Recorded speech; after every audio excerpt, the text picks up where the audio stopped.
sumber kegelisahan dan sumber keputusasaan yang kedua adalah al-bu'du anis shalah. Jauh dari sholat. Orang kalau jauh dari sholat, hari-harinya penuh dengan kegelapan. Orang yang jauh dari sholat, hidupnya gampang patah. Karena dia nggak ngerti kepada siapa dia bergantung. Berbeda dengan orang yang ahli sholat. Dia selalu berikrar. Inna salati wa nusuki wa mahyaya wa mamati lillahi rabbil alamin. Sesungguhnya sholatku, ibadahku, hidup matiku untuk Allah. Yang dicari ridha Allah.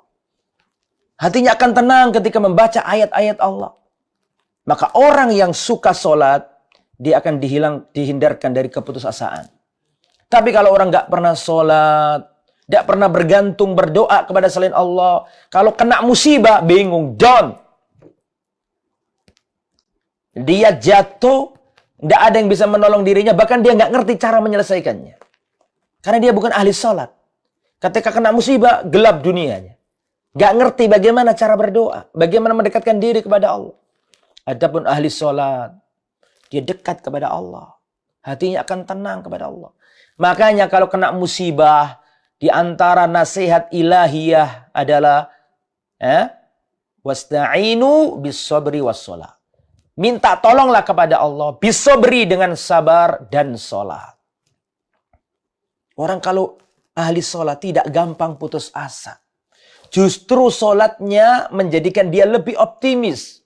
Setelah sholat dia berdoa, ketika sujud dia berdoa, hidupnya selalu optimis. Adapun orang yang nggak pernah sholat, hari-harinya gelap, usaha kalau tidak sesuai target, dia akan gelisah. Gelisah hidupnya. Nah, jangan sampai kita ninggalkan sholat. Al-ahdul ladzi bainana wa bainahum as-sholat. Yang membedakan kita, perjanjian, yang membedakan kita dengan orang kafir adalah sholat. Jangankan orang yang meninggalkan sholat. Orang sholat saja bisa celaka kok. Fawailul lil musallin, celakalah orang yang sholat, yaitu orang yang lalai dalam sholatnya. Tidak khusyuk, ria, males, mengakhirkan waktunya. Itu saja celaka, apalagi yang nggak sholat. Itu ya, itu yang nomor 2, sumber keputusasaan. Jauh dari sholat. Yang nomor 3, sumber keputusasaan adalah isyanul walidain, durhaka kepada orang tua. Seorang anak yang durhaka kepada orang tua hampir dipastikan hari-hari atau pasti dipastikan 100% bahwa anak yang durhaka kepada orang tuanya hari-harinya penuh dengan kegelapan. Oke, engkau kaya.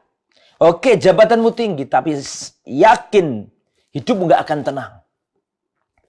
Isyanul walidain, durhaka kepada kedua orang tua menyebabkan keputusasaan. Dunianya akan menyedihkan, hidupnya akan susah. Berbeda dengan orang yang birrul walidain, yang senantiasa berbakti sama orang tuanya. Ketika dia mengejar target, dia datangi ibunya, wahai ibu, saya punya agenda ini, tolong saya didoakan. Doaul walid, doanya orang tua mustajab. Maka ketika seorang anak yang berbakti kepada orang tuanya, dia punya cita-cita, punya target dalam menjalani hidup ini. Selain berusaha, berdoa kepada Allah, dia datang ke ibunya. Nyenengkan ibunya, terus dia berkata, wahai ibunda, tolong doakan aku. Supaya aku bisa begini dalam kebaikan, supaya bisa begitu. Maka hari-harinya akan diliputi dengan optimisme. Tidak putus asa. Karena dia masih punya orang tua. Dan kita tahu doanya orang tua itu senjata yang luar biasa. Mau ujian, baik itu masih belajar, kuliah, atau apa saja, ada orang tua. Telepon orang tua, datangi orang tua, senengkan orang tua. Minta nasihatnya, minta doanya. Maka anak yang berbakti kepada orang tua akan dijauhkan dari keputusasaan. Hidupnya diliputi dengan optimisme. Kemudian yang nomor 4, sumber keputusasaan adalah al-bu'du anil Quran. Jauh dari Al-Quran. Tidak pernah baca Quran. Lisannya kering dari membaca Al-Quran. Wa man a'rada an dzikri fa inna lahu ma'isyatan dongka. Dan orang yang berpaling dari peringatanku, orang yang berpaling dari Al-Quran, maka dia akan merasakan kehidupan yang sempit. Tidak pernah baca Quran. Maka ketika dia kena musibah, tidak pernah sholat, tidak iman sama takdir, jauh dari Al-Quran, kena musibah, istrinya selingkuh, berzina, na'udzubillah min dzalik, dia bunuh diri. Gelap gulita. Gelap gulita. Ada seorang jauh dari Quran, jauh dari sholat, bisnisnya luar biasa, terus bisnisnya ambruk, ditinggal istrinya pergi, itu orang bisa bunuh diri. Orang itu bisa bunuh diri. Kenapa? Jauh dari Allah. Tidak ngerti solusi dari masalah ini. Hilang pengharapan kepada Allah. Yang ada adalah lorong-lorong kegelapan dalam hidupnya. Maka orang kalau jauh dari Al-Quran, orang kalau jauh dari sholat, kalau dia kena musibah, gelap dunia terasa. Dan orang ini ya bisa dirundung duka yang mendalam, dan tidak jarang ada orang yang bunuh diri karena hal ini. Putus asa. Gak ngerti cara mendekat kepada Allah. Al-bu'du anil Quran. Menjauhi Al-Quran. Kemudian ikhwatal iman, rahimani wa rahimakumullah.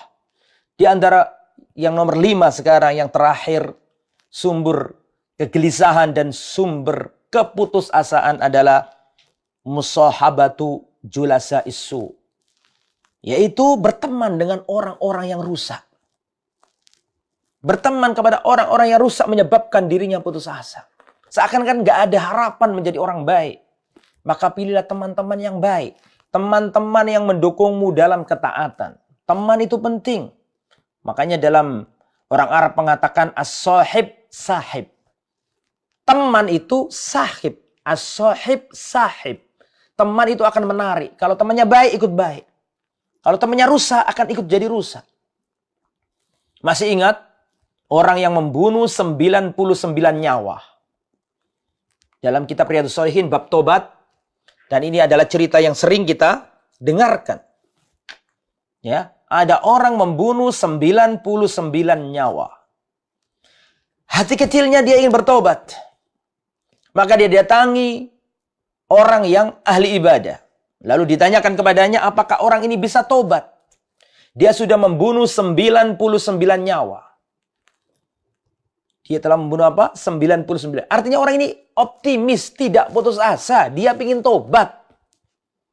Tetapi karena dia datang kepada orang yang salah, bukan ahli ibadah, bukan ahli ilmu, tapi sekedar ahli ibadah saja tanpa ilmu, maka ketika ditanyakan kepadanya apakah orang ini membunuh 99 nyawa ini masih bisa tobat, diterima tobatnya, kata orang yang bodoh ini, dia mengatakan, lah, dia nggak bisa tobat. Ya, teman yang jelek, guru yang jelek, menyebabkan orang ini putus asa. Loh, kalau aku jadi orang baik kok nggak boleh? Ya untuk apa aku jadi orang baik? Bunuh sekalian jadi 100. Orang baik nggak boleh, 100. Genap membunuh 100 nyawa. Terus akhirnya dia datang ke ahli ilmu. Ditanyakan apakah masih bisa tobat? Dia bisa.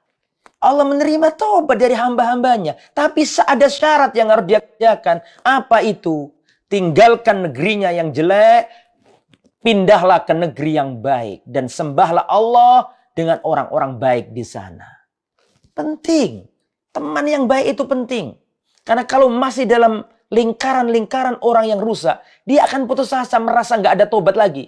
Tapi ketika dia hijrah bersama orang-orang baik, melihat orang-orang baik ini ibadah, dirinya akan termotivasi dan tidak putus asa atas rahmat Allah Subhanahu wa Ta'ala. 5 hal sumber kegelisahan dan sumber keputusasaan. Yang pertama, adamur ridho bil qadar, tidak ridho dengan takdir dan ketentuan Allah. Yang nomor 2, al-bu'du anis sholat, jauh dari sholat. Yang nomor 3, isyanul walidain, durhaka kepada kedua orang tua. Yang nomor 4, al-bu'du anil Quran, jauh dari Al-Quran. Yang nomor 5, berteman dengan orang-orang yang rusak. 5 hal ini menyebabkan seorang hamba dalam keputusasaan. Itu yang bisa kami sampaikan pada kesempatan hari ini. Jauhilah 5 hal tersebut. agar hidup kita senantiasa ceria, agar hidup kita senantiasa dalam optimisme dan dalam kegembiraan.